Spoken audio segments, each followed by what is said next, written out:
Hi, my name is Gary D. Rhodes. I'm here to talk about the film White Zombie, which is one of my favorites because I'm a film historian that published a book about this very movie in 2001, and I believe that book contains the only really lengthy biography of the director of the film, Victor Halperin. I think one of the wonderful things about this version of the film we're watching is it's an amazing restoration of what we in film history would call an orphan film, a film that though released by United Artists, was an independent movie. In fact, it was really the first major independent horror film. And throughout horror film history, it's often been the independent films, the Night of the Living Deads, the Texas Chainsaw Massacres, that have actually been landmarks in the genre. So we're going to talk about this film, and I'd like to say some things that might be in my book, but I'd also like to augment my arguments about the film with some more recent thoughts I've had about the film. One of the things I want to talk about as we look at it is my argument that would be against the prevailing view, which is that this film is very old-fashioned, and more particularly that this film was quite old-fashioned and outdated even when it was released in the summer of 1932, and that's the argument I'm going to very much challenge.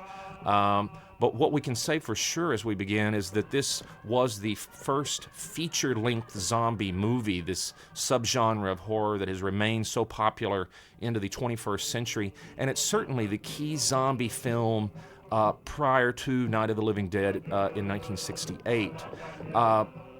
It's actually, funnily enough, not the first zombie film. That would be a misstatement. There was a short subject released in 1931 that had a segment on Haitian zombies that was reviewed in Film Daily. It doesn't seem to exist. So it's not the first zombie film, but it's the first feature-length zombie film, and a topic that most audiences would not have known about. If we look at some of the previous horror films from Hollywood in the sound era, films like Dracula and Frankenstein and Dr. Jekyll and Mr. Hyde of 1931, these were topics, storylines that audiences would, in many cases at least, already have known because of the fame of the novels on which they were based and so forth, as well as the folklore of, say, vampires. Zombies, that was something that was new to audiences, generally speaking, in 1932 when this film was released. Your average American would not have known the word zombie until this film was released. And this film, this independent film, which becomes, it's difficult to know for sure, but becomes very possibly the most successful independent film of the 1930s. This film made America aware of what a zombie is. It even led to the creation of the zombie cocktail. So it had a cultural impact that is, I think, quite important. And even at the and gave us importantly the definition of what zombies are. The fact that there was no major zombie novel, unlike say a Stoker's Dracula or a Shelley's Frankenstein, leads us to wonder, well, who thought up the story? Where did all this come from? The major source text for this film, it's such a major influence on the film. In fact, I can't believe its author, William Seabrook, did not sue the filmmakers. The book was called The Magic Island, and it was published in 1929. Seabrook is the kind of person I think we would have enjoyed having dinner with, most of us, because he was a real raconteur.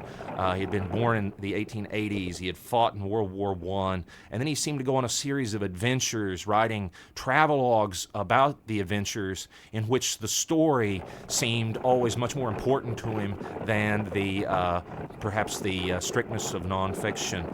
And The Magic Island was his book about Haiti, which included a fascinating chapter, profoundly important on the film we're watching, called Dead Men Walking in the Cane Fields, referring to the sugar cane fields that we see in this film.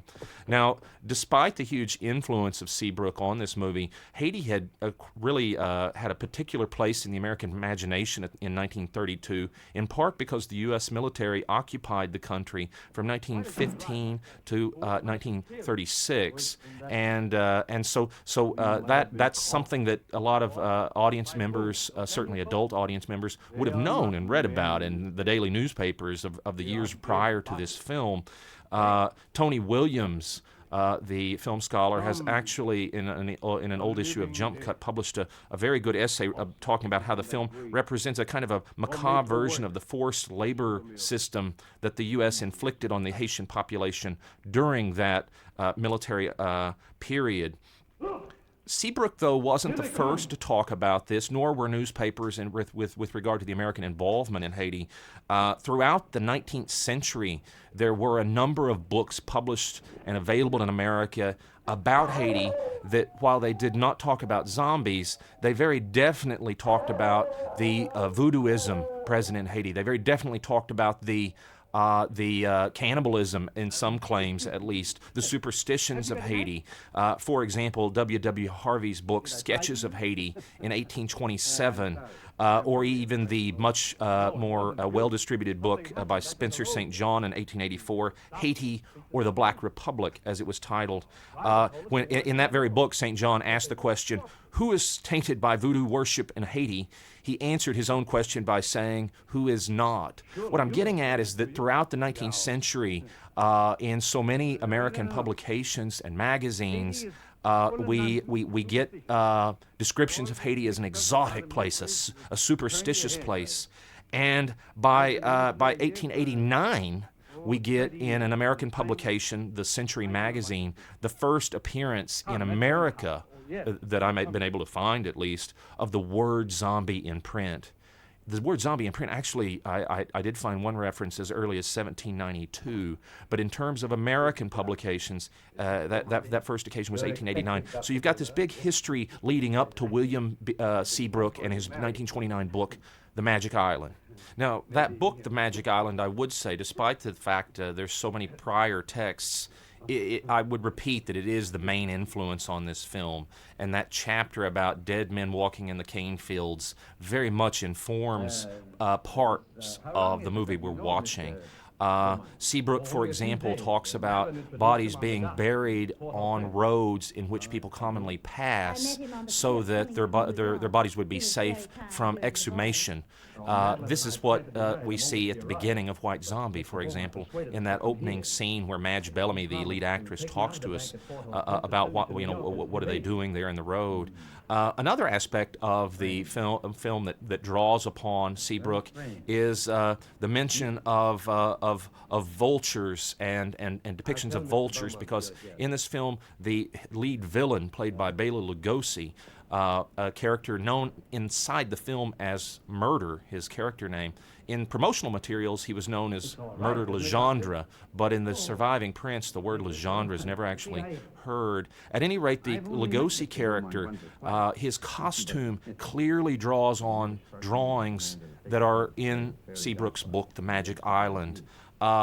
The vulture that is Murder's talisman, we see that in The Magic Island. There's even images we'll see in White Zombie of some of the zombies swaying on the hillside in silhouette. Very memorable images as part of the film's, I think, very beautiful and haunting to me cinematography and mise-en-scène. Those stem from drawings inside Seabrook's book. Perhaps most notably of all, though, to put an end to this part of the discussion, Seabrook talks at length about Article 249 of the Haitian Penal Code, which spoke about the problems of people being exhumed and so forth. It was a kind of a legal allusion to zombieism in Haitian law, and that is very much discussed within, as we'll hear in this film, White Zombie, including the mention of the actual penal code itself. So Seabrook is one of the key, if not the key influence, I would argue, on this film, since the filmmakers did not have a novel like a Dracula or a Frankenstein on which to rely. Now, I would have to say, of course, The Magic Island was not a bestseller, but it was published by a major publisher. Many persons would have read it. Many persons in America would have read about it in reviews, but it wasn't a bestseller.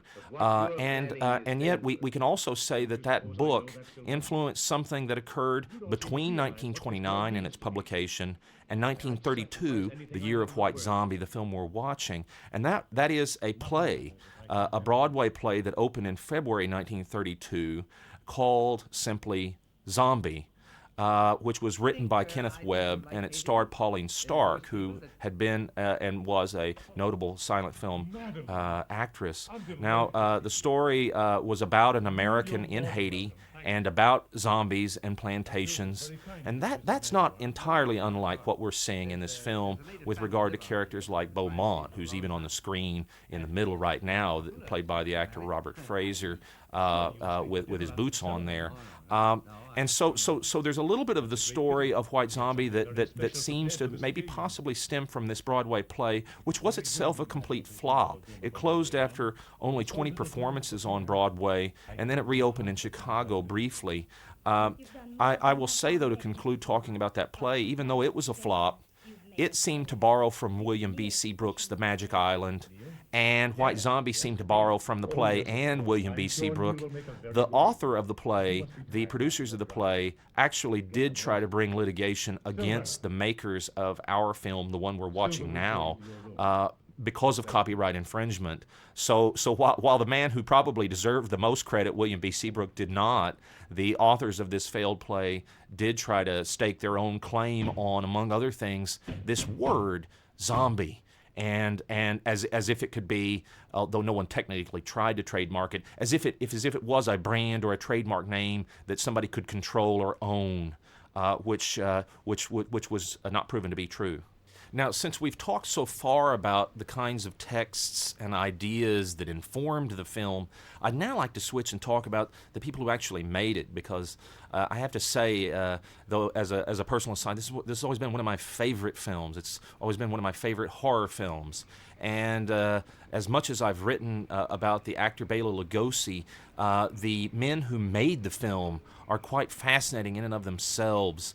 And that would be a team, two brothers. They are not, I don't think it's an entirely apt comparison, but I sometimes think of them as the 1930s version of the Coen brothers. We had Victor Halperin, the director, Victor Hugo Halperin, his full name, and we had his brother Edward, who acted as producer. They made their first film in 1922 and continued thereafter to be in the film business for many years. Now, Victor Halperin, who directed the film, including scenes like the one that's starting to unfold now, which I think is one of the great scenes in the film and one of the great scenes in the 1930s horror cinema, Victor that is, had been born in Chicago in 1895, and he had appeared in vaudeville as a child, so he had a long history in the entertainment business. He was a trained musician, and he attended the University of Chicago, where he was involved in the Dramatics Club.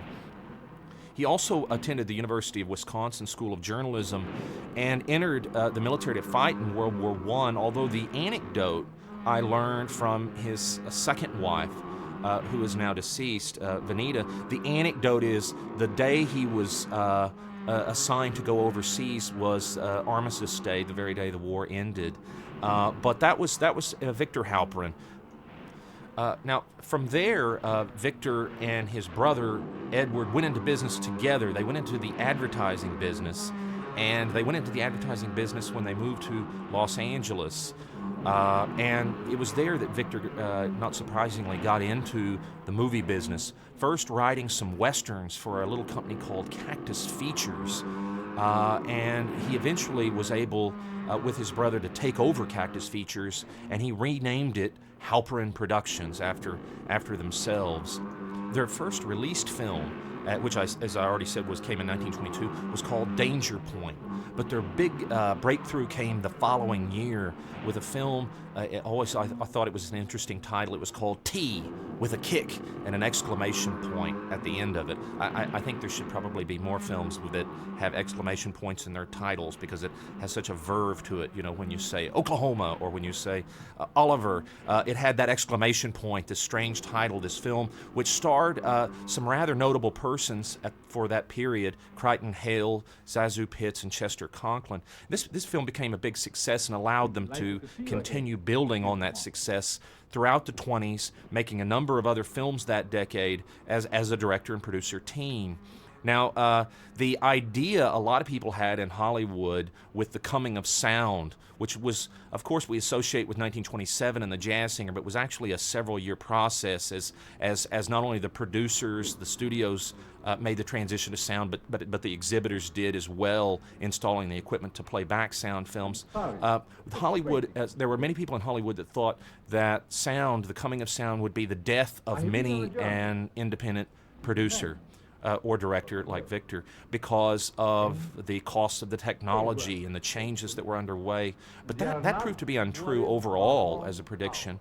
And it certainly proved to be untrue with the Halperin brothers, because in 1929 they produced She Goes to War, which was a talkie, and it was successful. And then at the beginning of 1930, there was their film Party Girl, which starred Douglas Fairbanks Jr., the son of obviously the famous silent film actor. So they were not at all slowed by the transition to sound. In fact, I think films like Party Girl show how well they adapted to sound and its possibility with regard to sound effects and their effective usage, which I believe in our sugar mill scene we've already watched. I mean, we hear these tremendous sound effects in this film, but we also, I think in a film like Party Girl, they really showed their ability to integrate music interestingly into sound film productions. Now, when it comes to White Zombie, the earliest that I have been able to find after spending probably too many years with this film as a traveling companion, the earliest I've found mention of this film being a possibility, being announced, was January 6, 1932, and it's quite clear to me that the film was building on the nascent horror cycle, which was the term that the industry used at the time as opposed to genre. The nascent horror cycle that though we might quibble about its beginning, certainly the industry at that moment believed began with Dracula in February of 1931 and continued with films in 1931 such as Svengali, such as Murder by the Clock, such as Frankenstein, and such as Dr. Jekyll and Mr. Hyde, which premieres at the very end of 1931. And the success of these films, perhaps not so much Jekyll and Hyde, because the announcement I'm talking about came literally only a few days after people began to watch Jekyll and Hyde, but the success of these nascent horror film genre of the sound period, this obviously led the Halperins to White Zombie, to the topic of zombies, seeing, in other words, the possibility financially, being quite canny businessmen, I believe, the possibilities financially of making a horror movie, which is something that they hitherto had not done.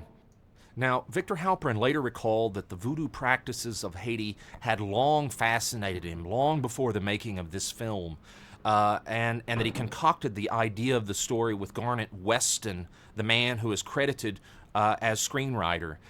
Now, whether that's all entirely true or not, I guess we can merely speculate, but certainly Weston was the screenwriter. Garnett Weston was a Canadian. He was born in Toronto in 1890, and he was a published poet by the 1910s.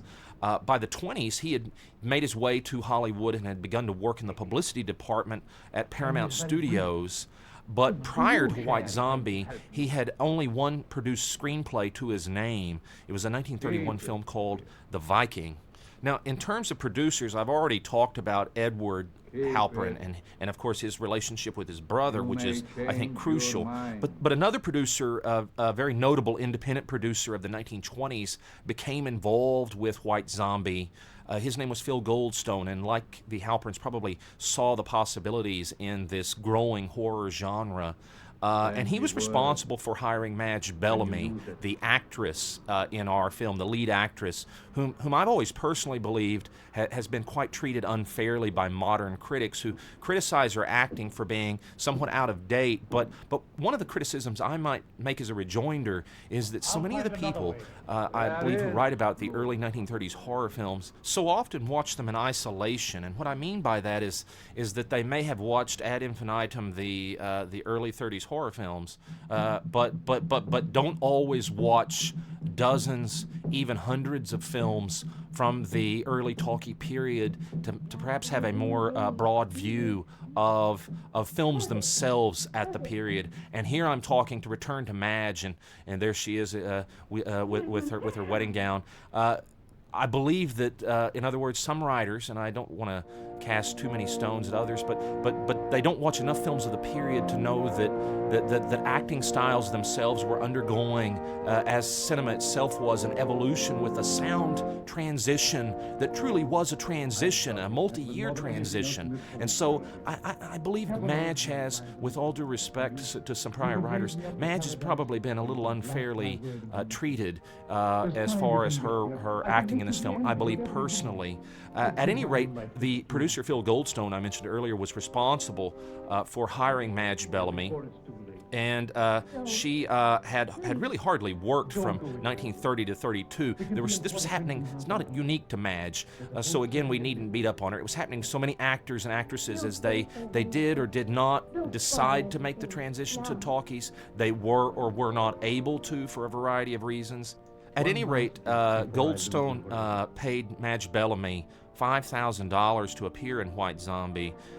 Regrettably, she later said very little about the film, even though she was asked about it a great deal, including by myself, and she herself later wrote an autobiography. On one occasion, in bizarre fashion, to my way of thinking, she claimed that she lost her voice on the second day of filming this movie, White Zombie, and that her entire voice had to be dubbed as a result, somebody else's voice. I personally believe that she must have gotten confused or misremembered, because I think simply watching the film closely suggests that the voice we're hearing is hers by comparison to her other talkies, as well as just watching the synchronicity of the mouth moving with the voice.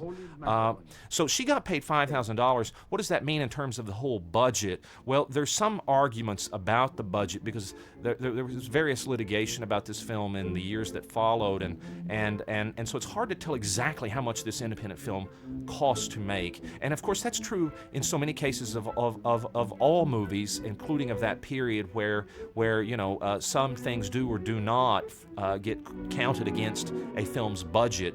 But it would seem that this film, based upon all the kinds of documentation I can find, this film cost somewhere between $50,000 and about $62,500. So Madge made a good bit of that. Now, when we come to our man on the screen, somebody who I guess, if I can say, and I don't know that this is anything to brag about, but that I've probably written about more than any other human being, with several books on Bela Lugosi, the question becomes his salary, right? Because he had become a notable name. He had become, I think we can fairly say, during the course of 1931, a star in the Hollywood sense of the word, because of Dracula, which had been released in February 1931.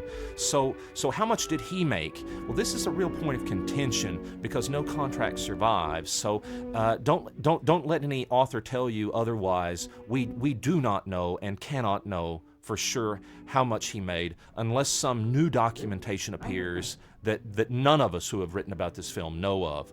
The estimates that occur are everything from $500 to $5,000. Now, what can we say about that, just in terms of speculation? My dear friend Richard Sheffield, who has since passed away, was a close friend of Bela Lugosi's. We actually co-wrote a book about him together, and Dick told me with absolute certainty that he had seen a contract in Lugosi's apartment in the 1950s, amongst some papers, IRS papers and tax papers and everything, and that stated $5,000, which would be, in fact, the same Madge Bellamy was paid, and Lugosi being arguably the bigger star of the two in 1932. Why might we think he was paid less? Well, Lugosi was in financial trouble in 1932. He actually went bankrupt that year. He was always maybe spending a little too much money. So this is the argument that perhaps he accepted a lower amount because he was in need of money, and this was a quick film shoot, and it was an independent shoot, and he stupidly took the job just for some quick cash. All of that could be true. Frankly, all of it might not be true. One of my favorite sayings is when one person says the question, is that a true story? The response is, well, it's true, it is a story. And I think that's something fair to mention at this moment, because we simply don't know how much he was paid. If somebody asked me, I would speculate, and that's all I can do, I would speculate that he was closer to that $5,000 number that Dick believed he saw in that paperwork. Not only because Dick saw he said the paperwork, but it seems hard to believe for me that as much of a star as he was, whatever his own personal financial troubles at the time, that Lugosi would have been paid only 1/10 of what Madge Bellamy was paid. But at any rate, that's my own view. When it comes to some of the other people in the film, I think they're actually quite fascinating as well. Other people meaning the other actors. For example, Joseph Cawthorn plays the interesting role in this film, and it's an interesting dual role. I think that's unique among the early horror film, of both the wise elder, meaning he's the man that reads from the Haitian Penal Code. He's the man that is the wizened person who is not Haitian himself, his character, but knows about Haiti, knows where to go to find out information. He knows how best to help the young male lead who is somewhat impotent to the problems around him. This is not unlike the wise elder, say, Van Helsing in Dracula to the Jonathan Harker in the prior year's version of Dracula with Bela Lugosi. So on the one hand, Cawthorn plays that part. On the other hand, he plays the film's comic relief.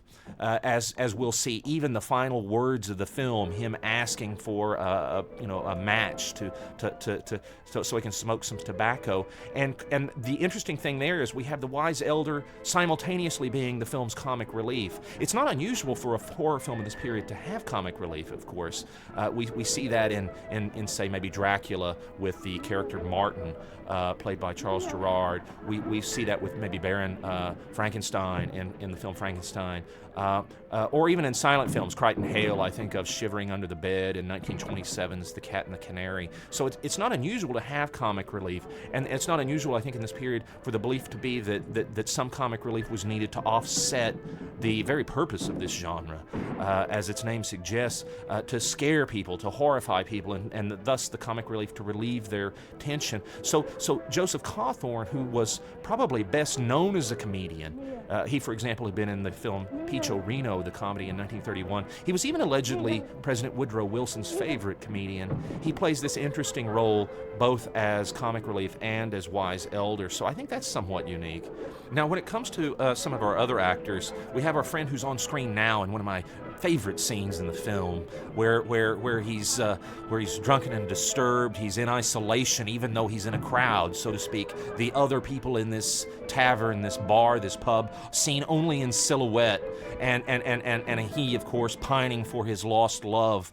Madge Bellamy's character, who has now, as we've seen so wonderfully in a point of view shot, been placed into her vault. Our friend here is John Herron.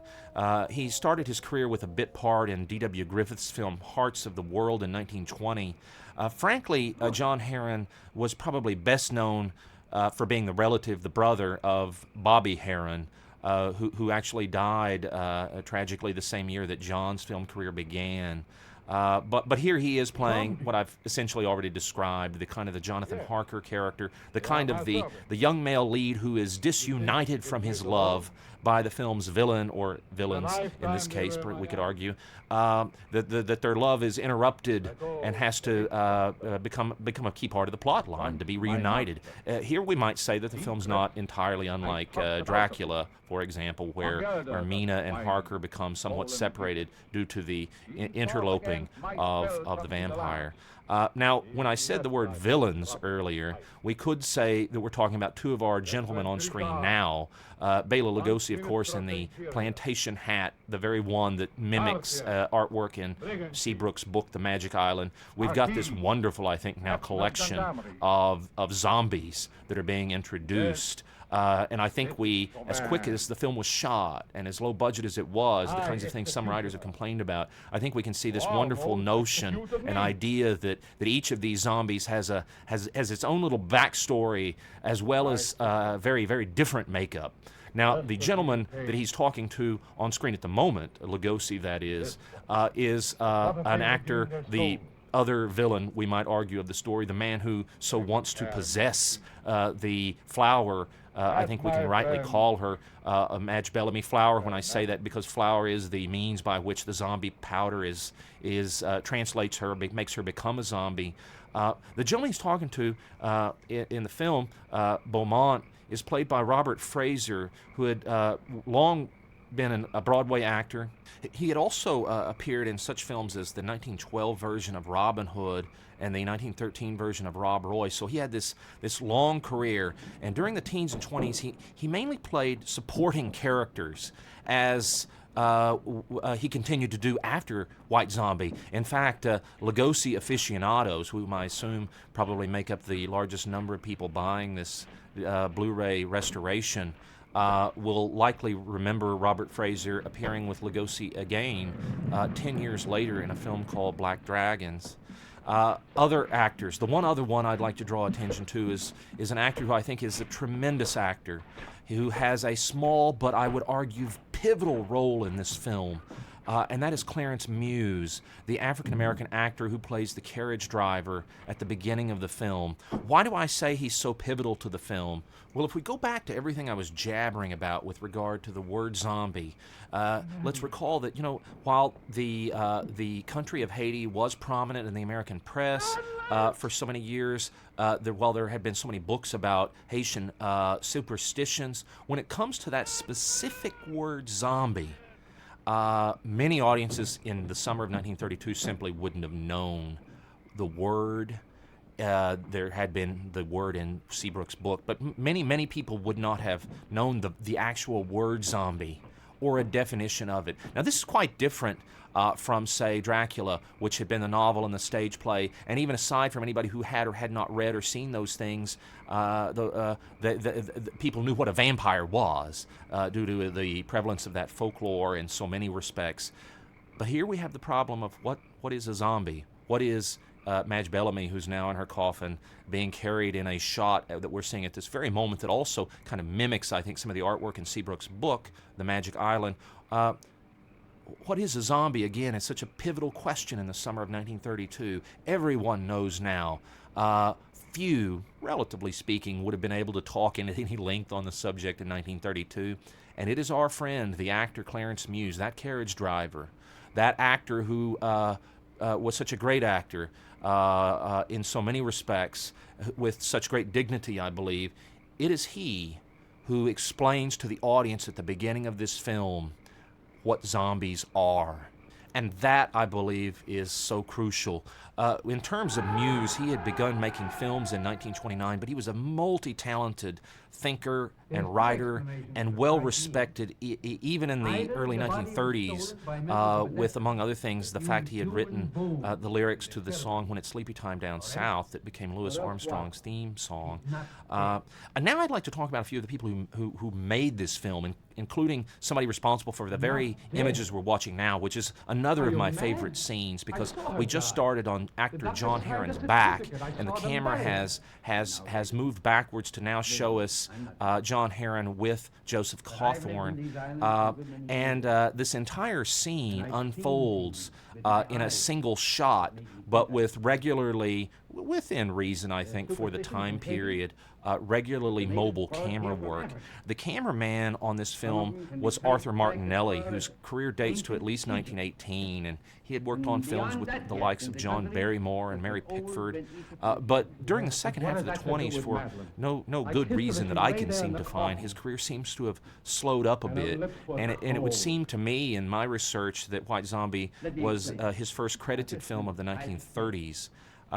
Martinelli seems, in the various oral histories, such as they are, and they're limited, that I was able to conduct or find, Martinelli seems to have been the one who figured out, in terms of the film's special effects, how to make Lugosi's eyes appear on screen filling the screen in extreme close-up, surrounded completely by darkness. And he did this by putting very small pinholes in cardboard and shining a light through it. It seems Martinelli, this tremendous camera operator, thought up that idea. It's possible Halperin did as well. But regardless, I think this film is, at its best, is capable of haunting imagery. And I think Arthur Martinelli is much to do with that. The Howard Anderson Company is also really, I think, much responsible for the film's special photographic effects, its wonderful mise-en-scène. I think these images, I saw images of this film, still photographs, for some years as a boy before I got to see the film for the first time at about the age of 12 or 13, thanks to the arrival of VHS tape. One of my favorite Christmas mornings was getting that Christmas gift to finally see the film. But even prior, the imagery in the still photograph side scene, so I think haunting, so remarkable, so memorable. One of the reasons, I think, one of the many good reasons that the Roan Group have been so wise and helpful in restoring this film more than once. And the Howard Anderson Company, including a man who worked there named Conrad Trichler, are also responsible for some of this incredible imagery that has certainly made an impression on me through the years. Trichler was responsible for the film's glass paintings. And so when we see, for example, the exterior of Legendre's castle, or even the upper interior of it, this was something that Victor Halperin talked about in later years and remained proud of, Trichler's work in using glass paintings to expand, say, when it comes to the interior of the castle.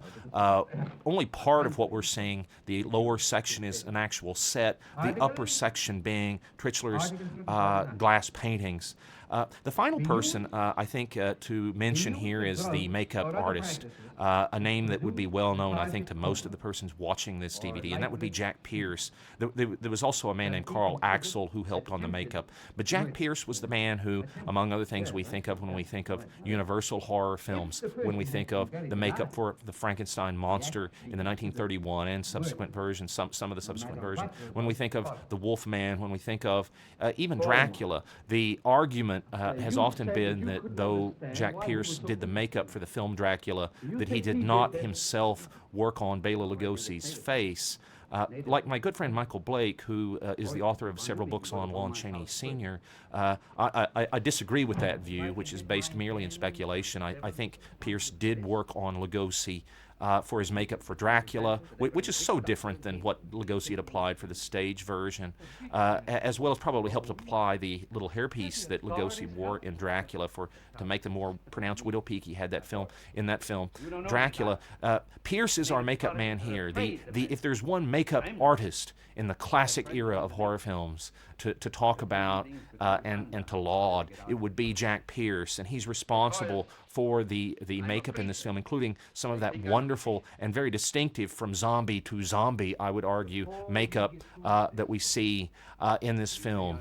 And to return to my earlier point, we began on John Herron's back, and here we are ending in one extensive, but I argue somewhat mobile and wonderful shot that took us to our fade to black there, and now up to Trichler's glass painting, at least insofar as the castle exterior we're seeing.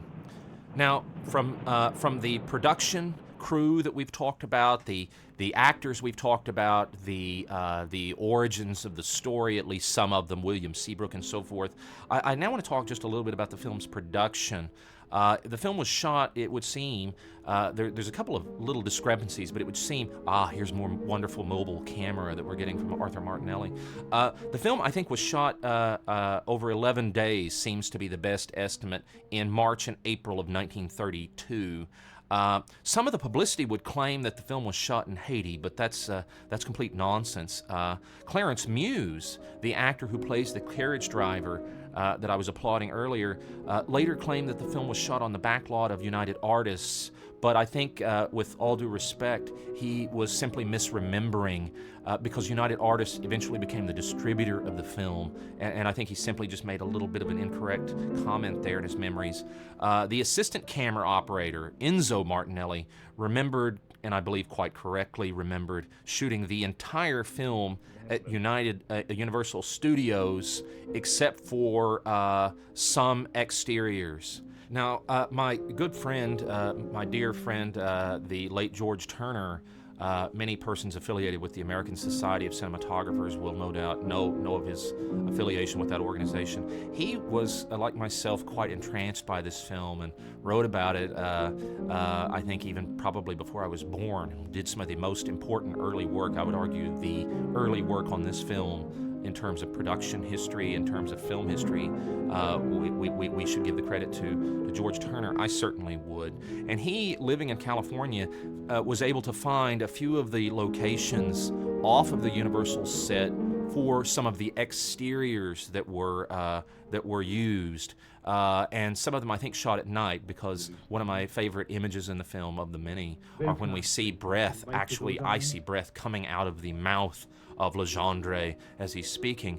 But George Turner, to get back to the main point, he realized that the veranda at the climax of the film seems to be from the Pathé lot in Culver City, and the same that was seen in the 1927 version of The King of Kings.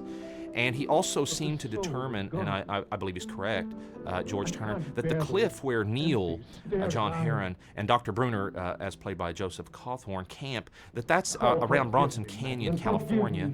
And lastly, that the stone steps that Neil climbs to reach Legendre's castle are near Malibu.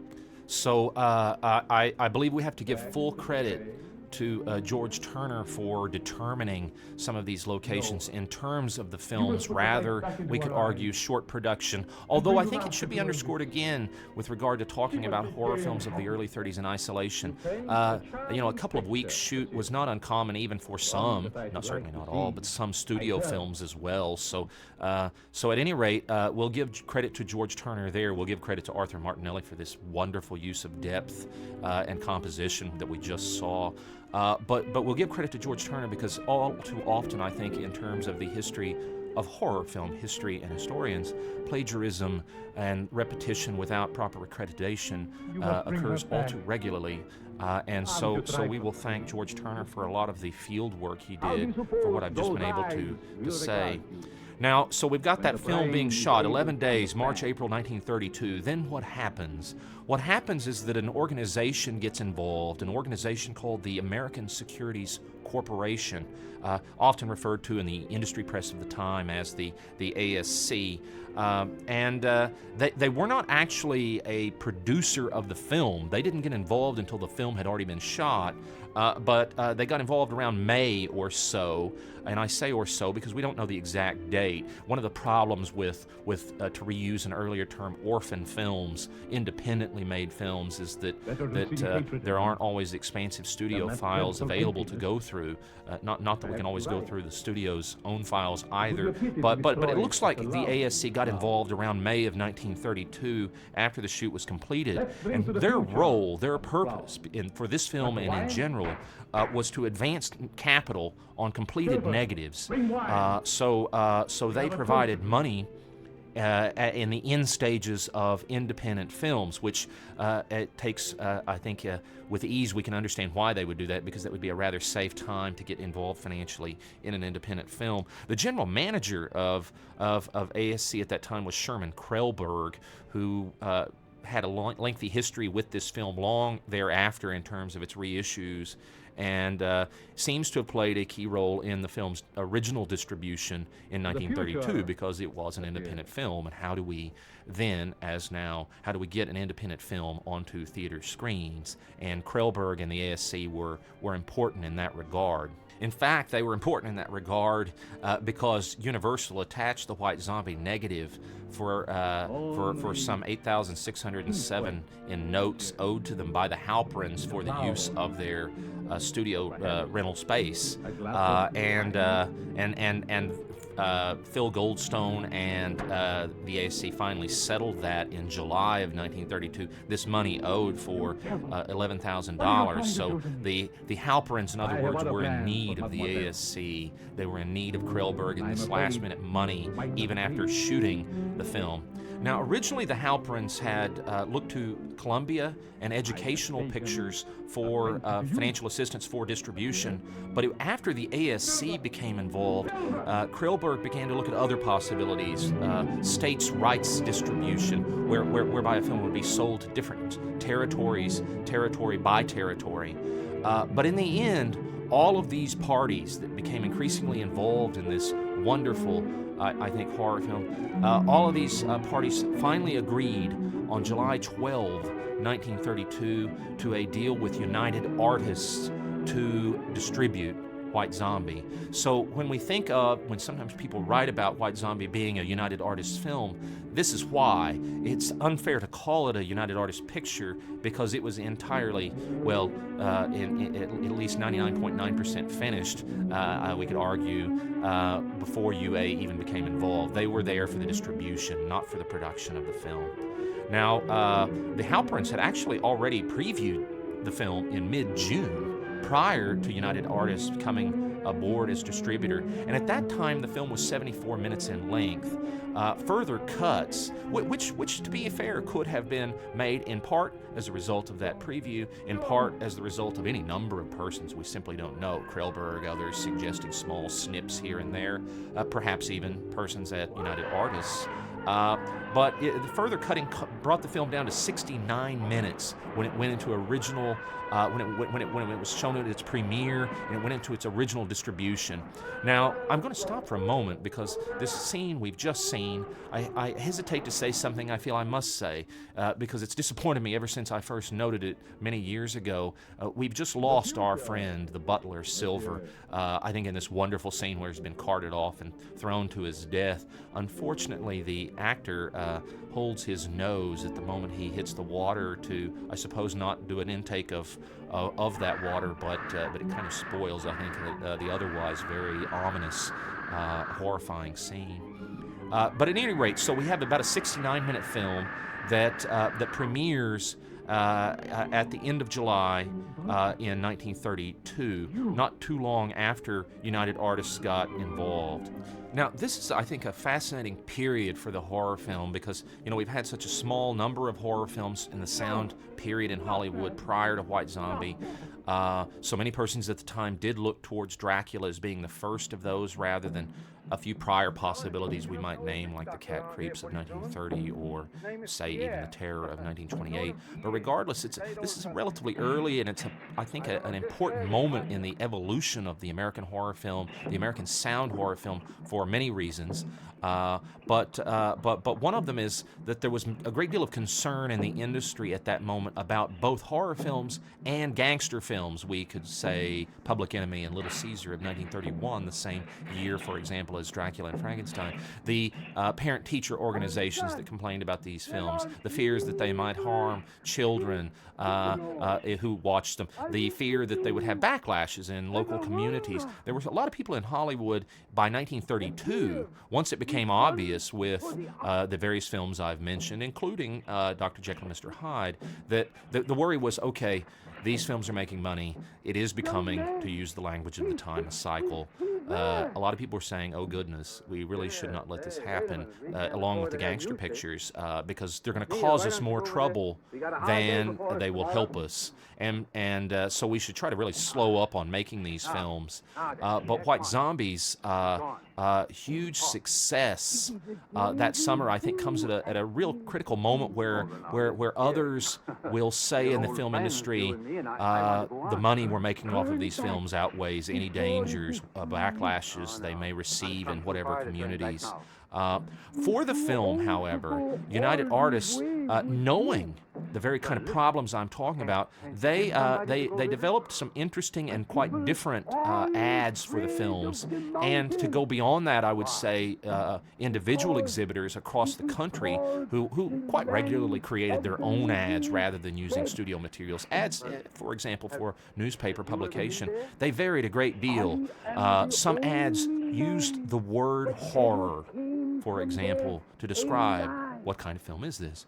Other ads, however, used the term thriller, and as if to back away from that word horror in the ads. Or another term was thrill drama, that you and I are currently watching a thrill drama. Even the term romance picture was used in some ads to describe, hey, what am I walking in to see? In an audience poll of March 1932, thrill films, as they were called, led in an audience poll. So that's another reason I think that these different terms, these different genre terms were used and bandied about in different ads for the film. All that said, it's surprising some of the ads, I recall some from Los Angeles, for example, that were quite sexually explicit.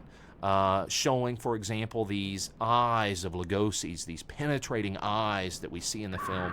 Artwork of those eyes appeared in some ads that showed penetrating beams of light down towards artwork that was meant to be Madge Bellamy. I don't think it particularly looked like her. But the beams of light from each of his two eyes, one was hitting her breasts, another her genitalia, in very, I think, sexualized artwork. So the ads varied a good deal if we look at not merely the publicity materials prepared by United Artists, but across the country what individual exhibitors chose to create on their own.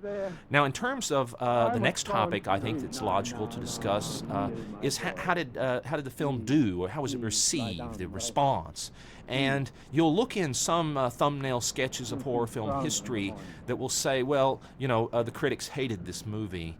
Now, like so much of what's said about the classic horror films, much incorrect data, or at a minimum we could say oversimplified data, becomes repeated. And because of the problem I mentioned earlier, where so many writers on horror film history simply recycle from other writers, often without accreditation, incorrect data begets more incorrect data. Now, let me clarify what I'm saying, though, in terms of White Zombie. When it premiered on July 28, 1932 in New York at the Rivoli, the New York critics largely hated the film. That is true.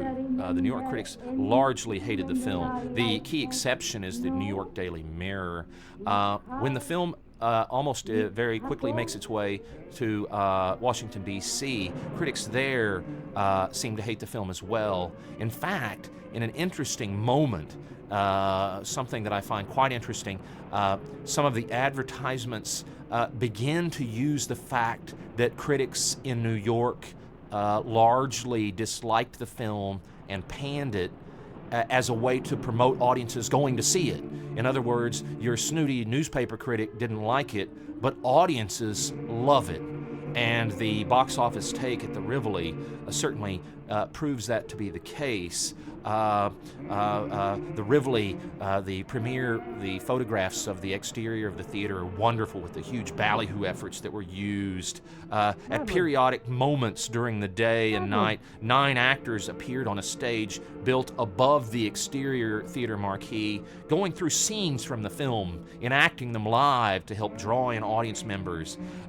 Magic illusions were done on the side of the theater all day, here at the Rivoli I'm talking about, and it did bring huge crowds. And we know from some contemporaneous accounts there were some people, perhaps a lot of them, actually scared by this film. And this film, it grossed $25,500 in its first week at the Rivoli. Now, theater box office grosses are an area that we don't have really time to get into, but they can be awfully confusing and complicated because they depend on so many factors: how many seats the theater owns, how much its ticket prices were.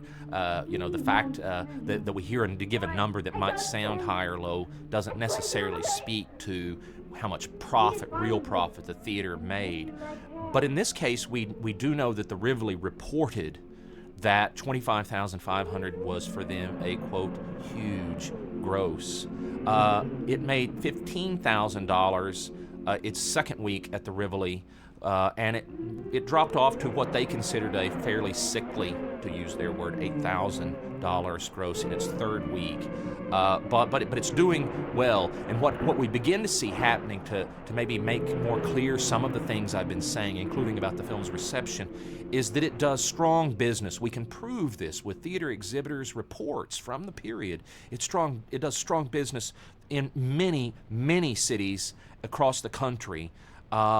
It draws big audiences. The major exception, and I've never been able to determine quite why, it doesn't fully make sense to me. The major exception was Los Angeles, where it was a flop. But in most cities across America, and including in some smaller towns where we know the theater gross reports, it does really, really well. And to put to maybe underscore my point about the critics, to make more clear what I was saying, that's not an entirely true story, even though all of the New York critics, save one, panned the movie, and the same happened in D.C. The opposite was true in many other cities, you see. This is where we have to look at things, I think, more holistically. Good reviews appear in Seattle, they appear in Chicago, they appear in New Orleans, they appear in many other cities. There are good reviews that appear in industry trade publications like Variety and Film Daily and Hollywood Spectator. So the simplistic idea that critics hated the movie, well, that's just too simplistic a view. It was much more complicated than that. And in terms of the strong box office response, in terms of the money this film generated, our friends the Halperins, these friends who, these gentlemen, this producer and director team who had been in the business for a decade by 1932, they all of a sudden, with the huge success of this film, again, I believe it's possible to argue that we can't quantify this, but it's possible to argue that this may well have been the most successful independent film of the 1930s. And it's truly in a genre where independent horror films have been so important. It's the first major independent horror film in Hollywood feature history. The Halperins, after the 10 years I've described, they get quite the contract from Paramount Pictures, where they bring along with them men whom they, I think, rightly believed were responsible for some of the success of White Zombie, those men being screenwriter Garnett Weston and cinematographer Arthur Martinelli. They all four go to Paramount, where they make a film called Supernatural, another horror film, obviously, that starred Carole Lombard. That was a 1933 picture that did not do all that well. As a result, the Halperins ended up going back to independent film production, and they made a picture in 1936 without Bela Lugosi, our star in White Zombie, called Revolt of the Zombies, that was somewhat publicized, at least at times, as a sequel to White Zombie. They used Dean Jagger rather than Lugosi, and it actually was not a sequel to this film we're watching now. Among other things, it was set in Angkor. American Securities, ASC, that we spoke of earlier, actually sued the Halperins over the use of the term zombie, claiming that they had, in fact, controlled the rights to it, and Revolt of the Zombies was essentially a flop.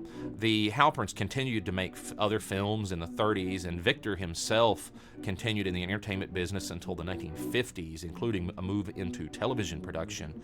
In 1957, he married his last wife, who was a very wonderful woman that I was very privileged to get to know, and the two of them moved to Arkansas, where they lived until Victor Halperin's death in 1983. Now, in terms of White Zombie, it began reappearing at theaters as early as 1934. And again, in the late 30s, there was a horror film revival with the reissue of Dracula and Frankenstein in 1938. And White Zombie reappeared again then. It reappeared again in the 1940s and in the 1950s, including a notable reissue, notable meaning the sheer number of theaters in which it appeared, in 1952. It also appeared on television as early as 1951 and has continued to ever since. In fact, there's a scene in Tim Burton's film Ed Wood in which the Ed Wood and Bela Lugosi characters are seated together watching it on television in the storyline that itself was set in the 1950s. Its reappearances were such that Lugosi himself talked about having been asked to appear in a sequel made in the 1950s, or I should say that would have been made in the 1950s, called Return of the White Zombie, though that never in fact happened. Now, I think at this point, for the conclusion of this commentary, we've talked about some of the origins, the context, for the film. We've talked about the production and some of the persons involved in the film and where it was shot and all of that kind of thing. And as a film historian myself, those are often sometimes the most fascinating details. But at this time, I'd like to switch and think about some other aspects of this film, some other ways of looking at it, including its storyline. Because despite what I've said about these Haitian texts of the 19th century, there's more of Martinelli's wonderful cinematography with a flower-like image that is duplicated on Madge Bellamy's costume. You see, despite the brevity of the shoot schedule, I think it's hard to argue that there was not some very strong thought put into the making of this film. But to go back to my point, we've talked about some of these Haitian texts of the 19th century. We've talked about the influence, and it's a very important influence of William B. Seabrook and the Magic Island. But nevertheless, Seabrook's book does not have an actual story plot line that could be fully lifted to become White Zombie. Nor are any of the other prior texts I've mentioned during the commentary. So we have to think a little further about the storyline, I think, and where did some of this come from? I think it's certainly been said by a number of people, and I believe appropriately, that the film bears some fairy tale-like qualities. I mean, we have a figure our figure there on screen at the moment, Murder Legendre, almost a figure of death. A very satanic kind of figure. In fact, I would argue that some of the storyline seems to be taken from Goethe's Faust, this arrangement between murder and Beaumont, this contract that they make, this devilish contract between them.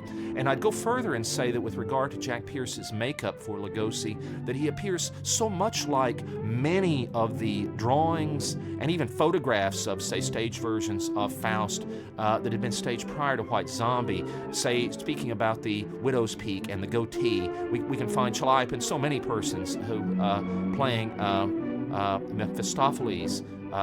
That Lugosi, I think, appears similar. So I think it's fair to say that Garnett Weston may have borrowed a little bit from Goethe. I think it's been said many times that there is, perhaps we could argue, a fairy tale-like quality to the film. It's a rather simplistic story, but we could also say that of so many other 1930s films. John Carradine once made the wonderful remark that when he started making movies, they were black and white in more than one respect, meaning that the good guys were too good to be true, the white, and the bad guys were so awful that they were just demons, practically, the black. And so I think that's happening here. I think one could draw an allusion to the mythic qualities that Weston may have known about. Orpheus and Eurydice comes to mind. I certainly can't say that anybody involved in the filmmaking of the film saw Fritz Lang's 1921 film Destiny, but I think the film White Zombie in some ways echoes it.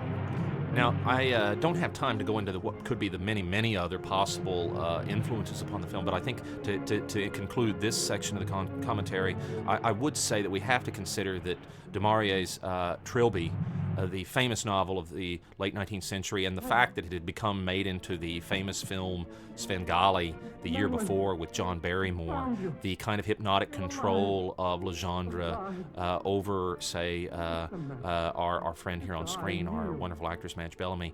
I think that has to be said in thinking about the storyline. Now, to conclude, I have to go back to what I promised you.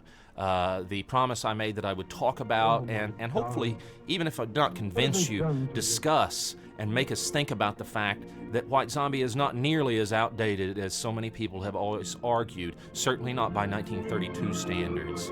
And I mean, maybe we think that for several reasons. Scratchy prints could be one reason that have circulated. Again, I applaud the Rhone Group so much for the restoration work they've done time after time with this film. But let's think about why I say what I'm saying.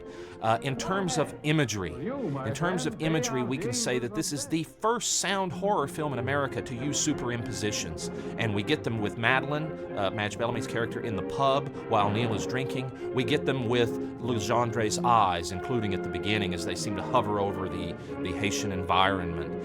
We get them in a lot of fascinating, it was just happening right before I spoke, a lot of fascinating moving camera. There's a good deal of moving camera, well-executed moving camera in this film.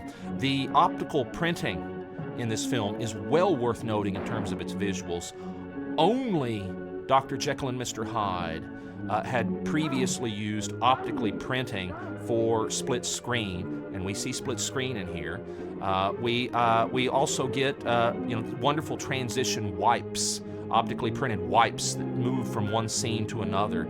These would be things that you don't see in prior horror films. In terms of imagery, as we come close to the end of the film, we see with Legendre's death an on-screen death.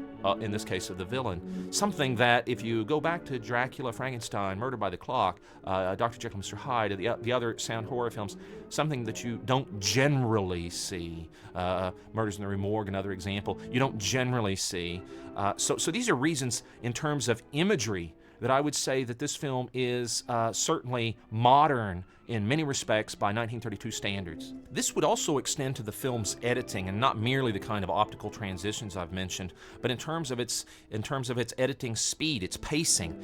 Dracula has an average shot length of 9.4 seconds. Murder by the Clock has an average shot length of 11.5. Svengali has an average shot length of 7.1. Frankenstein, 8.5 seconds. Jekyll and Hyde, 13.2. The Monster Walks, 16.76. Freaks, 10.4. Murders in the Rue Morgue, 8.49 seconds. This is how often, in other words, an ASL, an average shot length, how often is the audience seeing one picture cut to another on average. White Zombie's average shot length is 8.07 seconds, which actually makes it, despite anybody who wants to say the film's slow, and that's a personal opinion that we might have for many reasons of just boredom, we don't like the film, whatever. But in terms of objective reality, White Zombie moves faster than any previous American sound horror film, save for Svengali. And I think that's important to underscore as part of this larger argument I'm making. Also critical to the argument I'm making is sound, and not merely some of the incredible sound effects we've heard, like the grinding of the sugar mill, but also the music. One way we judge the modernity of a film from this period often is by how much music it has, whether it's background music or whether it's music embedded in a scene, like a character, our friend Madge Bellamy playing the piano. And of all that list of films I talked about in terms of editing, the reality is White Zombie has much more music than any of those films, a wide array of music, thoughtfully chosen, often even underscoring and commenting upon our villainous Legendre character. Now, this is where I would be saying, and I hope even if you don't agree, you will consider my argument that, yes, the film's old, but it's not outdated by 1932 standards. In some respects, it's even ahead of the other horror films that predated it. In conclusion, I would just like to thank you for listening to this commentary for one of my all-time favorite films, and I hope you have enjoyed this time watching it as much as I have.